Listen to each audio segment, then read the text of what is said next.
Hello, everyone. Welcome. I'm just going to give a few more seconds as people start to roll in, and we're going to get started here right away.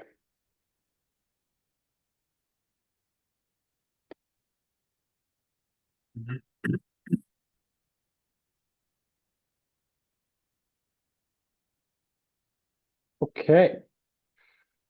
Good afternoon, everyone, or good morning, depending on where you're joining us from today. I'm Bryce McKenzie, CAMA Vice Chair and Director of Strategy with AdFarm, and welcome to the final webinar in CAMA's Next in Agri-Food webinar series. Today, we're talking about measuring digital advertising in agriculture. This series continues as a reflection of our expanded mandate to represent Canada's entire food system from farm to fork. This past year, CAMA has transformed into a unified national organization with a single national board representing members across Canada. This change aims to enhance sustainability, member support, and long-term growth. While adopting a national structure, CAMA will continue hosting provincial events, maintaining local connections, while offering new benefits like shared resources, broader knowledge exchange, and national collaboration, and we are excited about the added value our members will gain from these expanded opportunities. We are encouraging your support for our next event. CAMA is taking its professional development on the road. This hands-on, thought-provoking workshop is coming to Calgary, Regina, Elora, and Winnipeg this April and May. As we know in agri-marketing, the pressure is always on to push harder, do more, and keep up with an ever-evolving industry. But what if the real key to success isn't doing more, but doing better? Join two of agri-marketing's top strategists, David Lazarenko and Dave Hardy, where you'll gain fresh, actionable strategies for building stronger, smarter brands, targeting the right audience, not just the biggest one, maximizing budgets without increasing spend, creating high-impact user experiences, and managing talent for peak efficiency. Please also follow us on LinkedIn to see what's happening across the country in our industry. We'd like to thank our webinar series sponsors, Cabif and Top Crop Manager. Their support not only supports our webinar, but also CAMA as a whole in implementing and expanding our offerings to our members.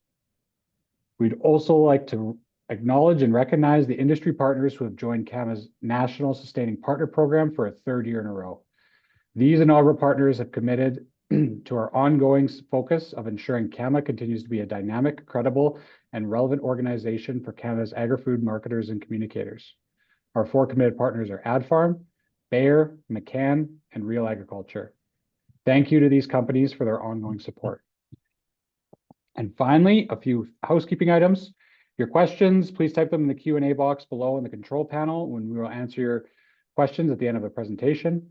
This webinar will be recorded and the link will be emailed to participants within 24 hours. We'll also be sending a follow-up survey to gather your input on the webinar today and to obtain feedback and suggestions for future CAMA events. Now, time to introduce today's guest speaker. Eric Postma is the founder of Measure Digital. With over 15 years of digital experience, Eric has worked across industries including agriculture, media, and government. Holding a BA in Media and Communications and an MBA in Leadership, he has taught digital marketing at the University of Manitoba and now consults with clients to navigate the changing digital landscape. We're pleased to have Eric here today to share his insights. Everyone, please welcome Eric. Wonderful. Thanks, Bryce. And thanks for that introduction. Thanks everybody for joining, and special shout out to CAMA for this opportunity to speak in this webinar. I'm going to talk about kind of measuring digital advertising performance in agriculture and talk through some agriculture benchmarks as well.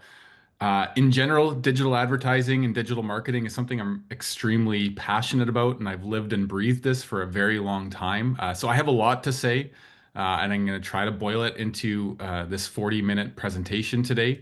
But there is so much more behind this as well. So if you do have specific questions, as Bryce mentioned, throw them in the Q&A, and we'll have a little bit of a Q&A time at the end. But as always, happy to kind of have conversations about these topics in the future. So just a quick kind of agenda of really what I'm going to be talking about today. I want to make sure that I kind of lay out my perspective of the current state of digital marketing and agriculture, talking about as well measuring what matters and how do we make sure we are looking at the right metrics and KPIs for our digital advertising performance. Then I'm going to present the egg industry benchmarks. This is a data report that I've built and kind of updated over the last 7 years or so. So some of you may have seen or heard of these benchmarks in the past, but I've got them updated for the most recent year as well. And then finally, talking about what's next. Where do we go from here as far as measuring and optimizing our digital marketing performance as agri-marketers in Canada? So just a quick introduction on me. I'm not expecting you to do an introduction, but a little bit about me. I'm founder and kind of consultant to Measure Digital. Measure Digital is me, and that's it, at least at this point in time. Bryce said 15 years of experience. I updated my about me. I was trying to think about this. It's probably been about 17 years of full-time experience in digital marketing, and then I did it very much part-time for about 5 or 10 years before that. Wide range of industry experience, but the last 9 has been more focused on agriculture. So I spent a number of years with ThinkShift, leading the digital marketing efforts there, and then the last year and a half on my own. Really, what I love helping people do is really understand the potential of digital to achieve business goals. Digital marketing can be very technical and complicated and hard to understand. And what I really try to do is make it clear and easy for people to understand so that we can all make informed strategic decisions about how to best leverage digital advertising. So really, what do? I help agriculture companies realize that potential of the internet to grow their business, to grow their brand, and to kind of grow as people as well. So I'm going to first start with the current state of digital advertising in agriculture. And a bit of this is just my perspective on where things are at. I had to include the stock image of the farmer in the field with an iPad because we've all used that probably in our advertising at some point in the last 10 years. I would say digital marketing in agriculture has evolved pretty significantly in the last decade, in the time that I've been involved in this, but it's still navigating some really unique challenges compared to other industries. This slide could be the topic of a whole other webinar or webinar series, but I think really the key takeaway right now is that the agriculture industry is showing adoption and evolution in digital, but I think we're still lagging behind many other industries. And so here's where I think things kind of currently stand. First off, we have seen some maturation. Like we're growing and maturing more, but we're not fully mature yet. We've historically lagged behind other industries in adopting digital marketing.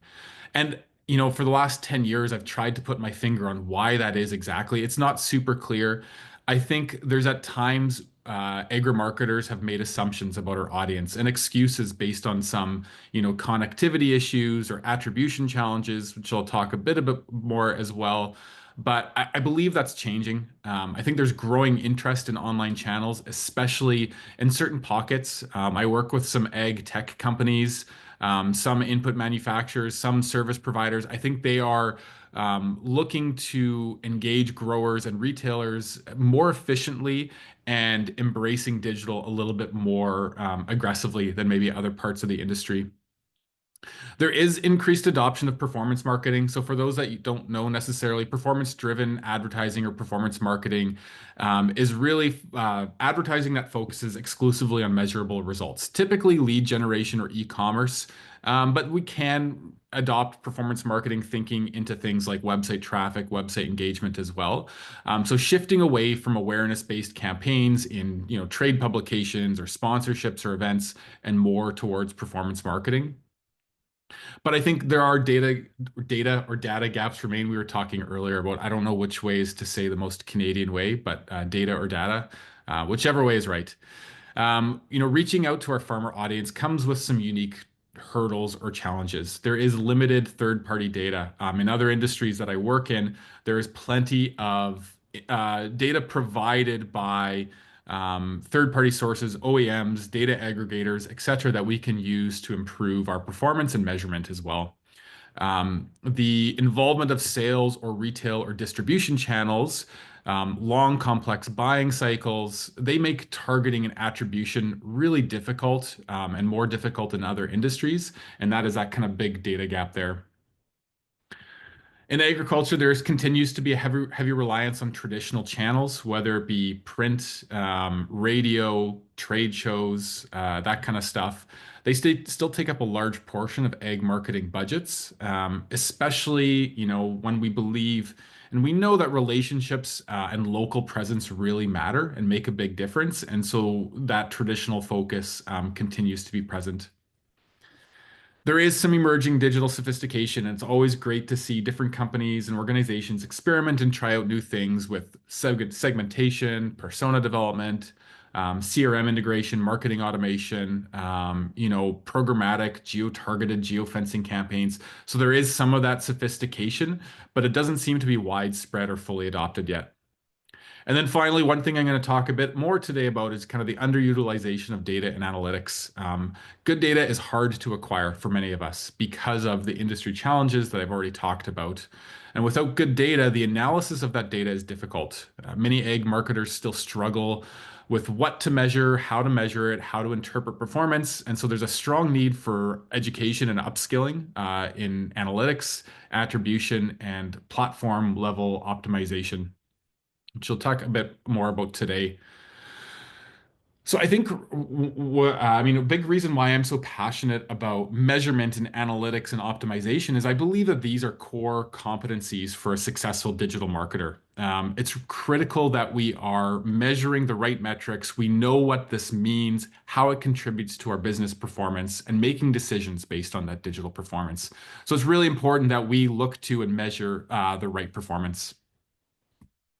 So I want to talk, this is going to start philosophical, but I'm going to talk a bit about what we might call the value stack here. And so when we think about kind of the industrial economy and how we take, stuff from the ground, crude earth, and it gets refined and combined and manufactured into an ultimate product, there is a lot of work and value that gets added throughout that process.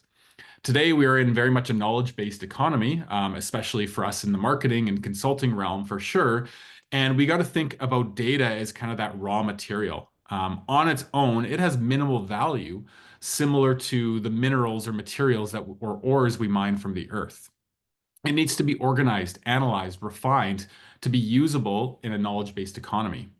So data is that crude numbers that we get that needs to be organized into usable tables, categories, to become information. And then again, the information needs to be analyzed. We add context, we add comparisons, we add labels.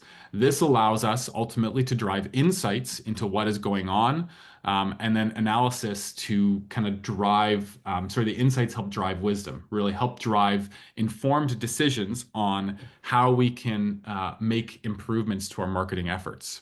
So my goal today is to help point us in the direction of refinement, working to focus on the right data and the right information and providing some comparison and context to your own performance data. So a big reason why we talk about benchmarks is to answer that question of, how do we know if our marketing is effective? I'm sure many of you have looked at, Google Analytics or social media performance or a campaign performance and have asked yourself that question, right? How do we know if this is good? So ideally, we're able to measure how our marketing is making an impact on our business goals, right? Ideally, we'd say, hey, we did this marketing activity and it resulted in these sales or this increased in brand awareness or this number of revenue. And we'd have a really clear idea of how that marketing influenced something that's important to our business. But long reporting times, poor data quality, or no data, attribution issues all result in marketers have difficulty in knowing what they're doing is actually making a difference. There's a famous quote from a New York department store owner, maybe you've heard it before, is, all I know is half of my marketing is ineffective. I just don't know which half. Digital marketing provides us data, and it can point us in the right direction, but we still need to know what to look at in order to help us understand a bit better what half or what of our marketing is effective or not. Our digital marketing data is easily available, right? If we're using these tools, if we have analytics, if we have digital advertising data, it's really easily available, but we need to know what to look at, and more importantly, maybe what to ignore. Marketers might be looking at advertising performance, but often reporting on the same metrics, right? We might always be looking at impressions or clicks and not really knowing how that actually makes a difference to our campaign objective or our business goals. How do impressions contribute to market share? We want to answer those questions. And so there's a series of steps we can take to organize and measure performance so that we can be a bit more confident on how this digital performance data is actually affecting our important marketing and business goals. For example, organizing our performance into categories, and I've listed three there, it gives us head start, right? Advertising performance versus website performance versus sales performance. This helps us understand where there might be issues and to focus our efforts on improving what would most help us achieve our improved success. I've had it in situations where we said, hey, we ran this campaign and it didn't move the needle. So the campaign didn't work, right? Well, was it that the advertising performance was poor? Was there a problem with our website and people couldn't convert? Or once they converted, did our sales team drop the ball and not able to convert those people? And understanding and organizing our performance into one of those categories helps direct us into the right place. So one important step in understanding marketing performance is by building what's known as a measurement plan. So the measurement plan is really about connecting your strategy to your data, ensuring that we're focusing on the right success metrics that we believe are contributing to our marketing objectives. This is an example here that I just put together solely based on website data and website performance. There's hundreds of metrics and segments that web reporting software like Google Analytics can present. However, the measurement plan focuses us on what to look at and what metrics are going to make the biggest impact on our marketing goals. So here you can see an overall goal of some revenue number that we could put in there, and it's broken up into three main marketing objectives that need to be accomplished in order to support the business, right? So some marketing strategy has said, hey, we need to create awareness, we need to generate leads, and we need to highlight events and get people to our events. And those are the three main objectives to support our goal. So each of those marketing objectives then is translated into a website goal, right? If we need to focus on creating awareness, how do we measure that from a website perspective, right?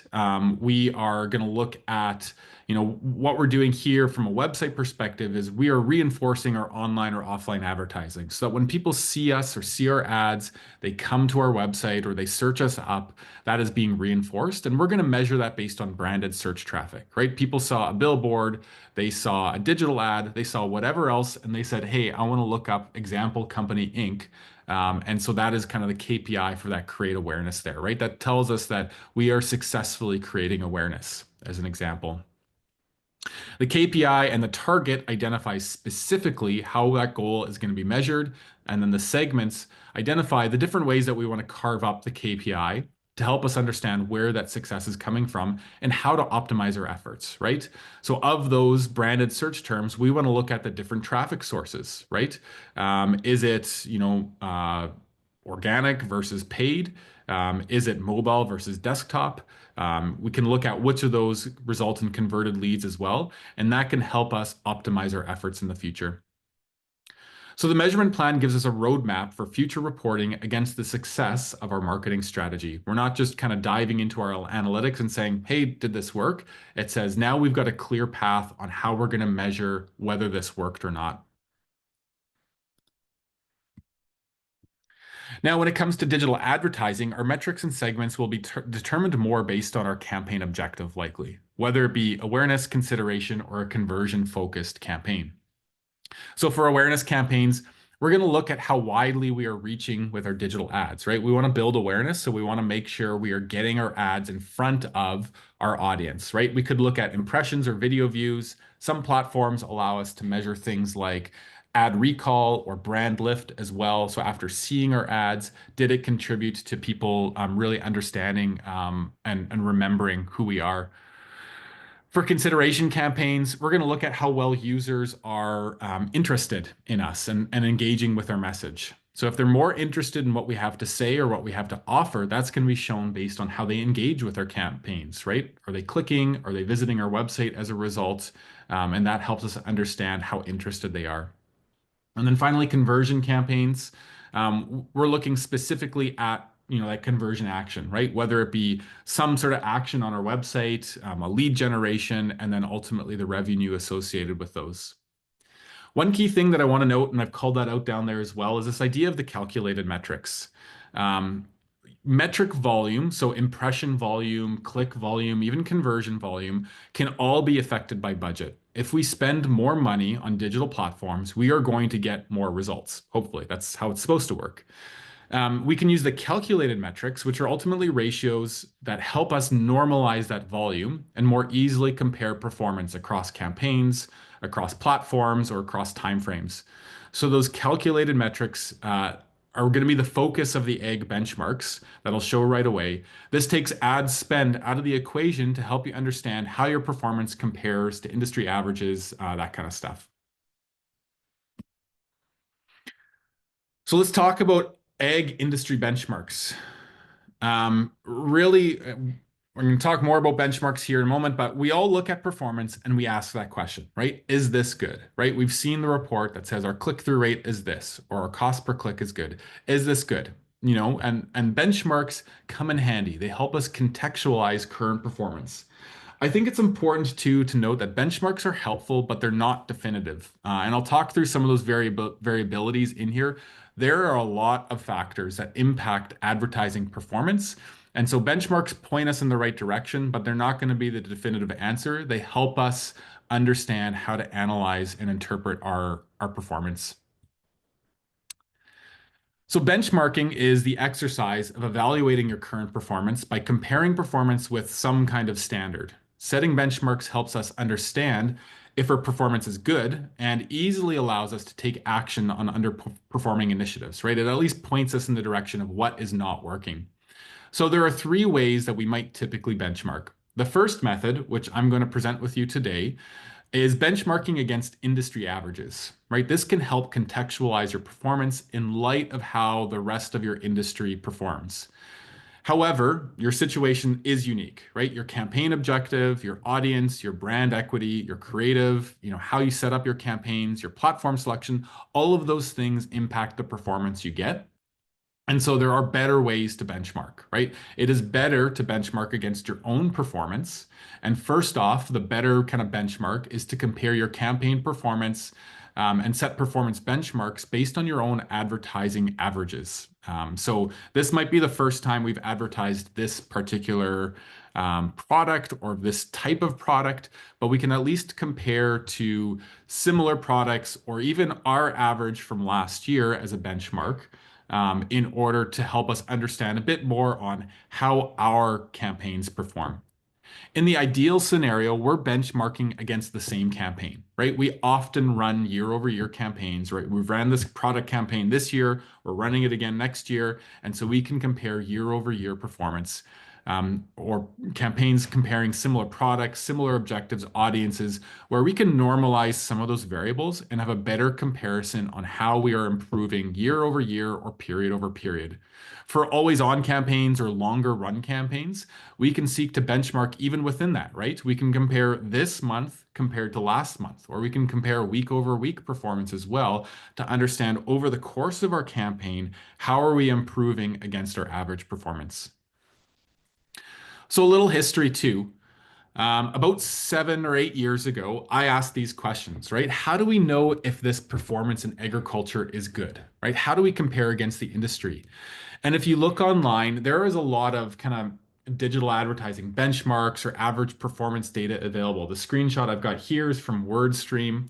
If you're a digital marketer and you've looked for this, you probably know of WordStream and have seen the WordStream benchmarks report. They provide performance benchmarks for 16 different industries, but not agriculture, right? I guess it wasn't important enough or they didn't have the data as well. So I thought, if only someone had a lot of digital advertising performance data that we could review and analyze in order to create our own benchmarks, that would be super helpful. Well, at the time, I had that data thanks to my involvement in my role at ThinkShift. We worked with a whole bunch of clients in agriculture in Canada and US, and we could aggregate all of that data and use it to make some benchmarks, right? There was enough kind of across the board in order to statistically create a valuable benchmark to set as a target.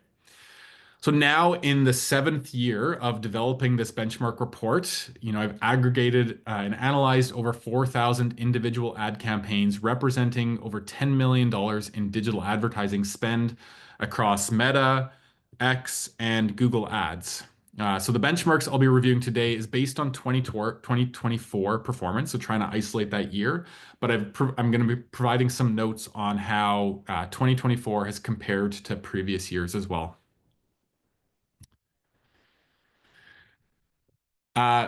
Just a few notes too on the data that we're presenting and want to make sure we're all on the same table.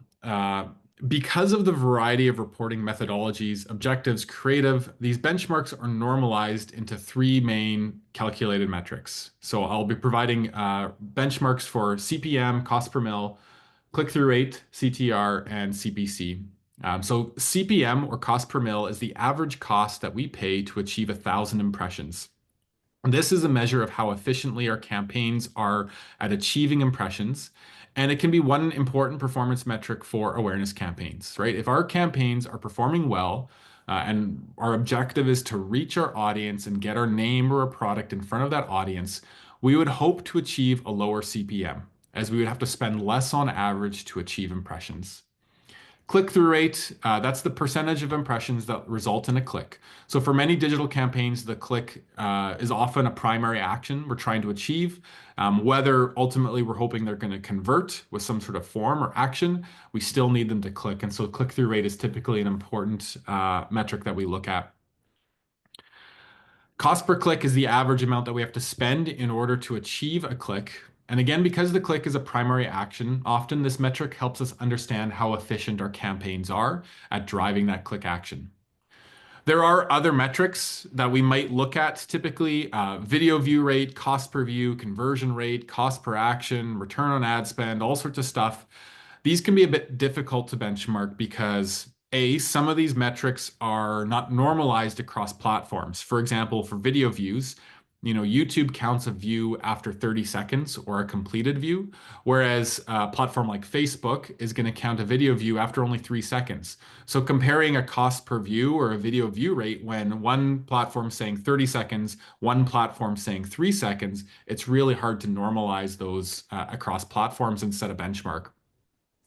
The other part of it is when we think about a conversion action, reporting on benchmarks for that, even in other industries, you're going to see a wide variety and range of potential benchmarks because there is so much that can impact that conversion action.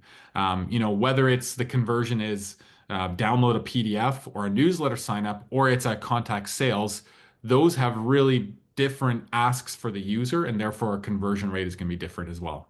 So that's why those typically aren't included in these benchmark reports. So without further ado, the digital advertising benchmarks for agriculture.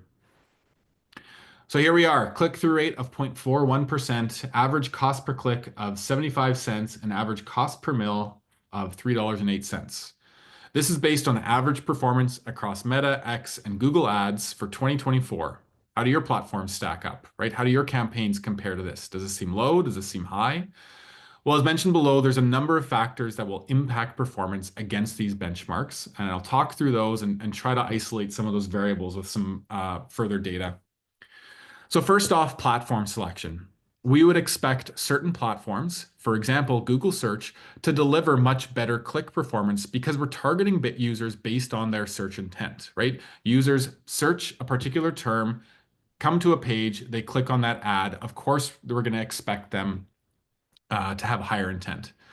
Number 2, bidding and optimization strategy. Each platform, they've all built sophisticated optimization algorithms that show your ad to users when they are more likely to take the desired action, right? If our bidding goal is impressions, then the ad platform is going to show the ads to users who are scrolling, and we want to just make sure we get in front of them.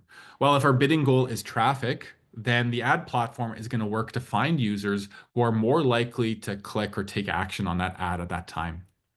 Creative units all have a big impact on performance as well. Something as simple as a CTA, right? Learn more or contact sales has a big impact on how we get performance. Maybe no CTA, if it's just a boosted post, for example, they can all impact the action that we're going to get. And targeting as well. Targeting impacts performance in a couple of ways. First, if we're targeting the right audience that is most likely to take our action. So, for example, if we're showing, grain farmers ads for chicken feed, then we won't expect strong performance, right? There is a mismatch with our audience and our message. But if the target audience is a right match, we should expect better performance and better resonance. The other way that targeting has a big impact on campaign efficiency is with their audience size. All of these platforms work on an auction basis, which is impacted by the forces of supply and demand. So if anybody, took any economics courses or finance courses, at some point you might understand supply curves and demand curves. But really, the idea is with a smaller audience size, we have a lower supply of impressions and maybe a lower supply of available clicks. And therefore, we should expect our costs to be higher because of that supply. Vice versa as well, right? If our audience is really, really big, we have a much higher supply of impressions. And therefore, we can achieve much lower costs, much more efficient campaigns as a result. So where possible, I'm going to normalize some of those variables and we can talk through how certain benchmarks are impacted. So first off is breaking down based on the campaign objective. So if you're familiar with any of these ad campaigns, you go in and you say, hey, this is the goal that I'm trying to achieve with my campaign. There is a lot more than just traffic and awareness. And there's even details within that. I've aggregated into these categories and then as ignored some of the other ones like conversion focused as well, which don't fit in here. But anyways, when we bring these into a traffic objective or an awareness objective, we see kind of dramatic swings in performance there, right? We see dramatically improved click performance and click efficiency when we've said, hey, what we're trying to do is get clicks on our ads or website traffic or some proxy of those. We see a click-through rate of 0.76%, which is way higher than the awareness campaigns. And we also see a much more efficient cost per click.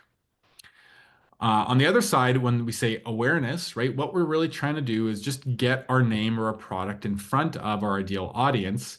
We see a lower click-through rate, a higher cost per click, but those aren't key actions. Most importantly, we see a much more efficient cost per mil, much more efficiently buying impressions from these platforms.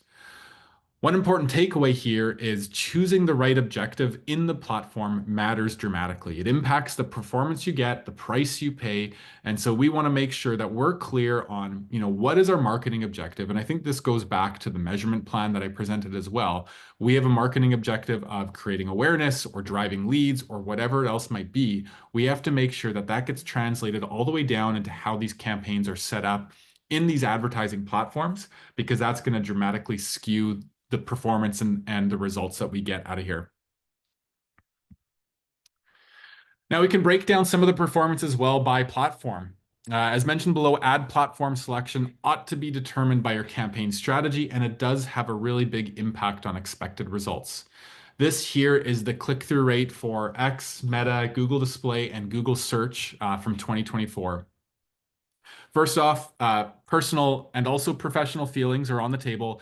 X stinks. That's my personal and professional opinion. At one time, when it was known as Twitter, it was a great performer for Canadian agriculture industry. And I think maybe many of you have experienced that at some time. We still see our community on the platform to a degree, but in the last 2 years, especially since the Elon Musk acquisition, X click performance has tanked. It was 0.81% in 2022, 0.56% in 2023, and now you can see here 0.10% in 2024. I think this is partly due to platform changes. What happened after the Musk acquisition is we saw an immediate and significant change in click performance. I think partly because there were fewer bots and spam accounts that were probably artificially inflating performance, but also users kind of flocked away from the platform at that time as well. But I think it's also a reflection on how the platform is now being used and reflecting those changes, right? I know for a lot of advertisers that I work with, we have noted that our click performance sucks, so we stop optimizing towards the click and start optimizing towards reach or engagement as well. So it's kind of one of these like self-fulfilling prophecies as well from a click perspective. Meta and Google display performance has been pretty consistent on average over the last 4 years. However, when we look at the performance that was achievable, maybe 7 or 8 years ago, it has decreased. I think a lot of digital marketers will remark on the heyday of digital advertising, especially on Meta in like 2016, 2017, where you saw really amazing performance because there weren't very many advertisers on the platform at the time, and Meta could do all sorts of now illegal things with the data that they were capturing and presenting that to us as digital advertisers. So I think part of the decrease over the years, over the last 7 years, is a result of advertising competition, but also platform changes due to consumer and regulatory pressures on those platforms.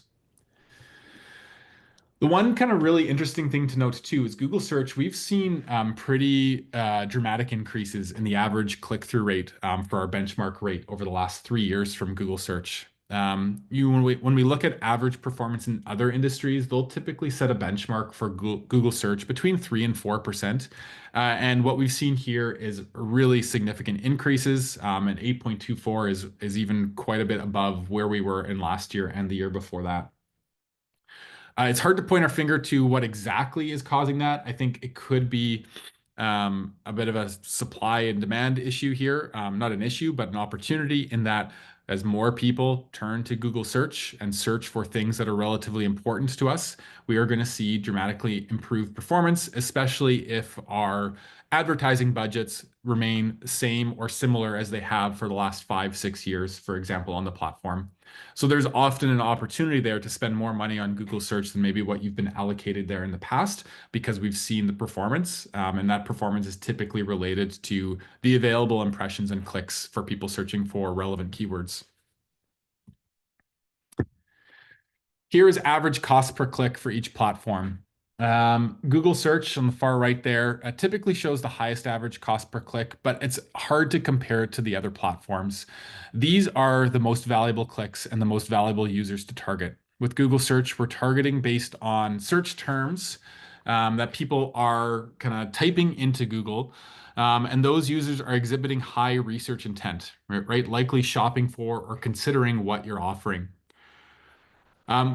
In our benchmarks here, we see the most efficient clicks coming from Google Display. However, the one caveat I would point to any marketer thinking about using Google Display or have used that in the past is with the Google Display ads, we often see some of the lowest quality of clicks and traffic.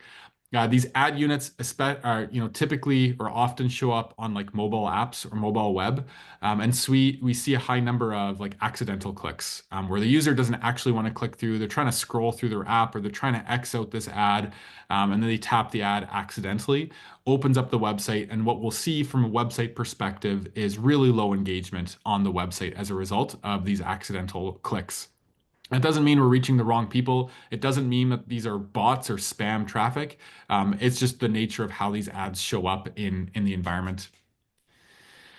On X, we are seeing high click costs. I think it's contributed based on the things that I talked about before as well. Decrease in performance, also decrease in the way that we use the platform does have an impact on how much we pay on average for a click when we're choosing that as an objective. One note on trends here as well from a cost, and this is reflected on the next slide as well with CPMs. We would expect in general costs to increase year over year on average. The reason for that is, over time, we would expect more advertisers to come to these platforms to spend more on average as well, increasing kind of competition on the platforms. We also would expect kind of general inflationary pressures should result in increased costs as well, right? We're paying someone in the end, and we would expect that, because their costs have increased, what we have to pay has also increased as well. However, we haven't seen that in 2024. In fact, quite the opposite. We saw steady increases in CPC and CPM in previous years, but in 2024, we saw a decrease in average costs on all platforms for our egg benchmarks. It's hard to say exactly what could be causing that reduction. on average costs for these benchmarks, but I've got kind of two best guesses. One is it could be unique industry impacts, right? It could be that in the agriculture industry, we are seeing reduced or static marketing budgets, but increased digital users, and therefore that's resulting in reduced cost, right? We are spending less because there are more impressions, but we're not spending more, or we're spending even less, perhaps, as an industry on these platforms. Or, second best guess is it could be platform changes. All of these platforms continue to introduce AI-enabled targeting and creative. On Meta, they've got the Advantage Plus. On Google, they've got, Performance Max. They've got responsive ad units. All of these kinds of things that use AI or machine learning to help optimize campaigns. What it does is it takes some control away from us as digital advertisers, but they offer improved performance or improved efficiencies. So I think a lot of the time, as these platforms introduce new ideas or new concepts or new algorithms, they kind of game the system a little bit to say, hey, we can get you the same or better results for less money, if you use this new system. And so we could be seeing some of the impacts of that from the platforms. Last benchmarks I want to talk through here is our CPM, or our cost per mil. And so these indicate how efficiently we are able to achieve impressions on each of these platforms. I'll never report on CPM for Google search because it's not an impression-based platform. It's really a click-based, and that's what you pay for. If you did report it, it would be like $150. So it's really hard to compare. So I don't even like to include it. X has become less effective, but impressions have become a lot cheaper. And I think, again, it's a supply demand, right? As advertisers have gone away from or reduced their focus on the X platform, there are still the same or more impressions available, perhaps. And so we have the opportunity to spend less for impressions on the platform. I think the other thing as well on X, what we see is with you often see more available impressions and more usage on that platform with an active news cycle. So, for example, a US election, I mean, right now, tariffs, all that kind of stuff mean that users are spending more time scrolling through a platform like X. And so, therefore, there are more available ad impressions on the platform, allowing us to reduce our costs. As mentioned on the previous slide about our average cost per click, we would expect those to be down, or we would expect them to go up, but they are in fact down. That's the case for cost per mil on Meta and display as well. On Meta, the average CPM in 2023 was $4.57. On Google Display in 2023, it was $3. So we see pretty dramatic decreases in those as well. And again, I think it could be either those industry changes, we're spending less compared to previous years or the same compared to previous years as an industry, or it could be platform changes from kind of more AI-enabled algorithms. So what's next? What do we do about this and this current state and kind of these benchmarks? Well, first off, I want to also mention these are not my screenshots. These are just, e-commerce or lead gen dashboards that you could find on Google image search. There's a whole world of measurement and attribution related to e-commerce or performance marketing, where we can directly tie sales to marketing channels. And so in my experience, there's a host of industry and technology challenges that we've either used as an excuse or actually prevent many agriculture companies from adopting these approaches. And my fear is that before agriculture can actually adopt some of these ideas, the ground is already shifting beneath us. There's ongoing regulatory and consumer pressures that are slowly eroding the measurement and attribution that we once had in digital advertising. So things like, Google Chrome, Apple iOS updates, they're reducing our ability to use, the cookie, which is a fundamental kind of digital marketing concept, or other data to target, optimize, and measure our campaigns. Regulation changes or new regulations, GDPR in Europe, the CCPA in California, Castle, CAN-SPAM. These are all evolving and introducing new privacy regulations that limit what we can store, what we can measure, and what we can use as well. So it's making things more challenging before, as an industry, we've ever really been able to adopt performance marketing and conversion-based campaigns. Layer onto that some unique challenges of the agriculture industry. And we have ongoing barriers to adopting modern digital advertising techniques. When there is a barrier between the advertiser and the user, whether it's from a retail or a distribution channel, or a technical miscommunication between systems, or a regulatory or consumer behavior in sharing data, there is this added layer of difficulty in attributing sales performance with marketing performance. And so my fear is that our industry is too far behind. We missed the boat. That's maybe the doomsday in me saying that. In the end, all of this performance data needs to also be taken with a grain of salt. The data that is provided by the companies that we use to advertise, they take our money to serve our ads, and it's in their benefit to show how they perform so that we allocate more budget to their platform. So, especially if we are not optimizing for a lead, there's difficulty in verifying the quality of our impressions, the quality of our clicks. So, what do we do? Kind of a few key tips I would recommend. First, there should be a focus on lead generation, right? Even if our ability to manage and collect data is being limited, we still want to do what we can to connect our marketing efforts with our kind of named leads in our database. In Canadian agriculture, there's a finite number of potential customers, and we probably have some kind of current or recent relationship with nearly every farmer, right? Or our potential customers. Leads doesn't need to be net new sales leads, right? These are just connecting actual people with actual digital performance. This could be via forms, offers, rebates, rewards, programs, newsletters, contests. There's a host of ways that we can capture information and connect it to our digital performance here as well. They will help us with future targeting, future attribution. So all of these with modern marketing systems can connect our sales and marketing efforts and build out what's known as first-party data.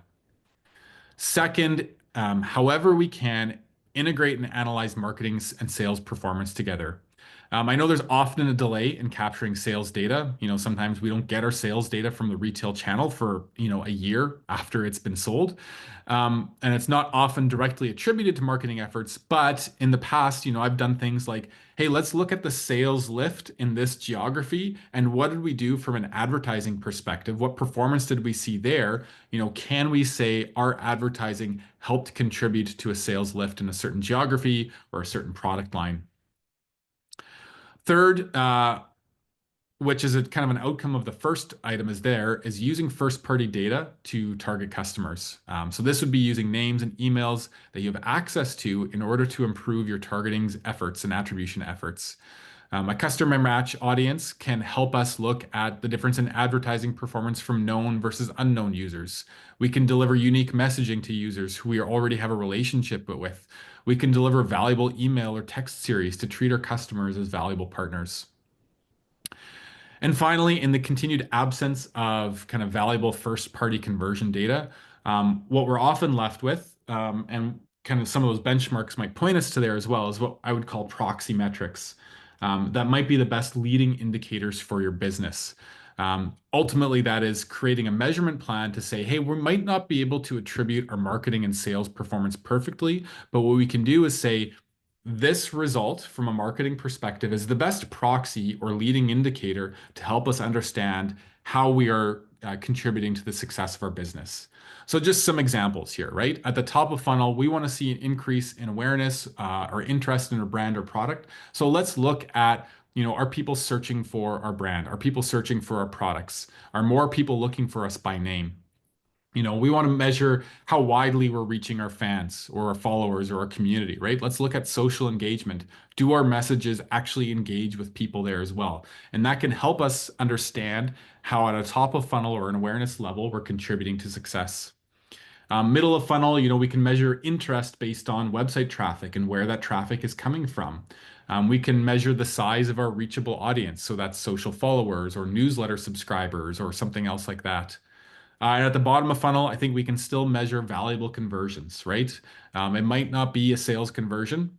Maybe we can, but it could be any other conversion as well that we've determined as valuable. It could be through trade shows or events or digital marketing activities, but understanding how many people want to connect with us and where they're coming from as well.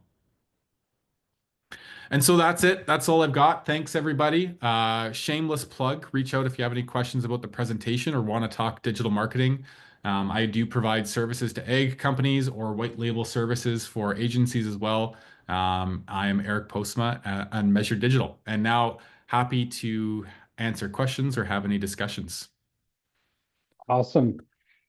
Thank you, Eric, so much for that. I think you hit it at the top of that lag that exists in our industry sometimes when it comes to using some of these digital tools. And I think ultimately that lands on us as agri-marketers to stay educated on showing the value of these digital platforms and staying on top of these trends to push the industry forward. So thanks for all the knowledge you shared today and equipping us agri-marketers with that knowledge. I think we did have a couple questions come through. One was a question I had as well. So, and maybe one that you were expecting, just given the time of and top of mind with everybody, is around AI tools and how that's going to shift maybe the platforms or user bases. So I'll just read the question here that we have in the chat. What impacts are AI tools having or predicted to have on digital advertising? For example, people searching for answers in ChatGPT instead of Google and other various platforms. Is there still value in digital advertising? Are there new opportunities being created? Mm-hmm. Yeah, that's a great question. And there's a few answers. So I mentioned in the presentation that all of these ad platforms that I presented benchmarks for do have and continue to introduce AI features. So in Meta, one of the big things, they call it Advantage Plus for either creative, for ad units, or targeting. And it's essentially where you provide some direction, right? Here are the collection of headlines, or they can even scan your website or your creative and optimize that based on how AI thinks it's going to best perform. Google has the same thing. Performance Max, they've got a new demand gen feature as well. They call it as well. But they all kind of do the same thing, where they take a little bit of control away from us as digital advertisers in that they're going to say, based on your assets, based on your website, we know what's best. We know what to show to your users that's going to help deliver the performance. The other thing that's really important here, and I think where it relates to this presentation, is being clear on success. So what these platforms do is they, say, hey, what does success look like for you? What are you trying to optimize towards? What available assets do we have? AI is going to take all of that, and we're going to go out and find the best impressions to show to you or to show to your audience. And we're going to get you as much of these desired results as you can.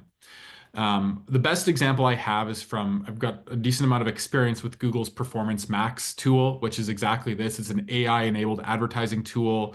And there is one option where we can say, hey, our option, what we want to do is get a lead. We want to get a converted person coming to our website, filling out a form.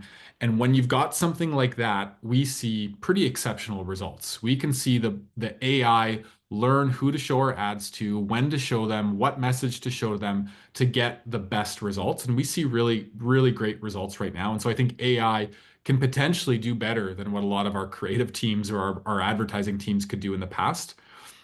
Where you see problems and a lot of the complaints against Performance Max is when you set for something like, hey, I'm optimizing for a click or traffic to a website. Um, all of the naysayers are saying Google's just selling off bad inventory. And so you might see a lot of clicks and traffic, but a lot of it might be trash or garbage. We don't know if it is a good quality user or a good quality person there as well. So I think the biggest impact that we're seeing is we can see great performance, but we need to make sure that the performance we're optimizing for, or we're letting the AI optimize for, is actually important to our business. And so saying, hey, AI, I want clicks, it's not it like it could be whatever. It doesn't know what kind of people we want on our website. But if we say, hey, we want leads and we want our leads to look like this, it's going to deliver really exceptional results, probably better than what our creative teams or marketing teams could do in the past. The other point I think to note as well is a lot of people are looking at things like, when you type into Google search right now and AI gives you the description of the results over actually having to click through.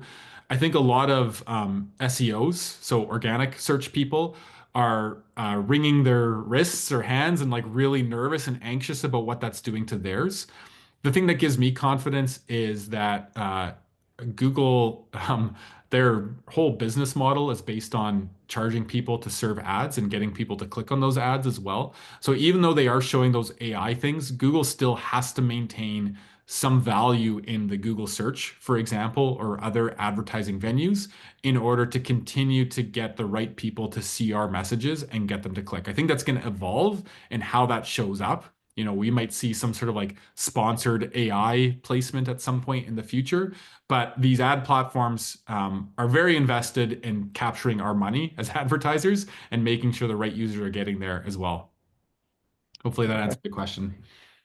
No, that was great. And we have even more questions coming through. And I know we got a limited amount of time here before we need to wrap up. Mm. So your brain is a popular one to get some answers from. So uh, with social platforms, I guess the question is you mentioned X and how we're not seeing the engagement there and whether people are moving away from that platform or the platform's just not performing like it used to. And it is a big one in agriculture that we have historically used to reach our audiences.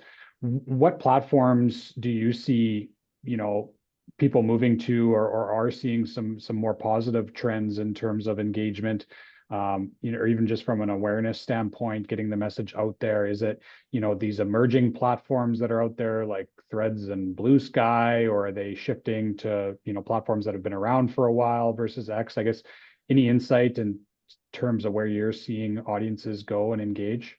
Yeah, yeah, a good question. And I mean, mostly based on experience.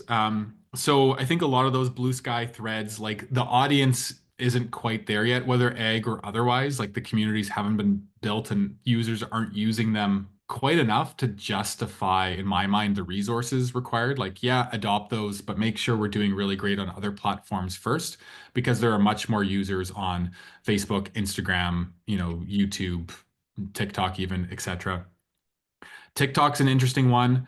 For a lot of the clients I work with in the US, like there continues to be this like, will it or won't it get banned at some point in the future? So it's hard to invest in that one. I love Instagram. I think with my US clients that I've worked with now and in the past as well, we see great performance on that platform. It's a really visual platform, super exciting. The way they've invested in Reels is super exciting. And then the one really interesting one, other one I would point to as well is there's some data I have. I don't have it in here or easily available, but it was essentially an evaluation of the agriculture audience and how it compares to kind of average population. Do we over-index or under-index on social platforms? So in Canada, there were two platforms where agriculture over-indexed, in that there were more ag people on this platform compared to the general population. One was X, and that we kind of all knew that one. The other one was Reddit. Reddit apparently over indexes with the farmer or agriculture population compared to general population. So that's another one where I've seen some success and interest, at least from an advertising perspective. Keying in on the best content strategy for Reddit can be really tricky, but it does have an advertising platform that allows us to target people that are actively in farming communities there. Okay. Great. I'm going to maybe just get one more question here quickly if we can before we wrap up. And then Eric, I don't want to put you on the spot, but maybe the few extra questions we're not able to get to, we might fire those your way. And if we have the person's contact information, then you can just follow up with them after this call and answer their questions for them. And anyone else too, if you didn't get an opportunity to have your question answered today, I'm sure Eric would be more than happy to get an email from you and continue that discussion. Good question here is, us as agri-marketers and us that live and breathe, these metrics every day. What success have you found talking to other stakeholders that might not understand some of the language and terminology that we use that might not be familiar with, CPC and CPM and, how have you successfully put that into language that other stakeholders in the organization could understand? Yeah, that's a great question. I mean, I think I always lean on education. I mean, Bryce, in the intro, you mentioned my background as a university educator, where I taught digital marketing, and I think that's a big part of what I do here as well. Is I believe if people have a better understanding of what all this is and what it means, we are going to have improved decisions and a shared kind of perspective on where this needs to go. So a big part is just making sure people understand what this is and why it matters. And then I think a lot of it goes down to that idea of educating people on whether it be a measurement plan or these proxies that I presented or something similar, but like, hey, we can't just say our click-through rate is this. We need to put that in context. Why is this important? Why have we determined that clicks are important and a measurement of the success of our marketing campaigns and the marketing objectives in order to get people on board with what we're doing here? So I think that's the big part of it, is explaining why this is important, and why we're measuring it then. Awesome. Okay, thank you, Eric. We are at time, but thank you for sharing your expertise with all of us today. In lieu of a speaker gift, CAMA will be making a donation to CABIF in your name. So thank you once again to our webinar series sponsors, CABIF and Top Crop Manager, and thank you everyone for participating today and supporting CAMA.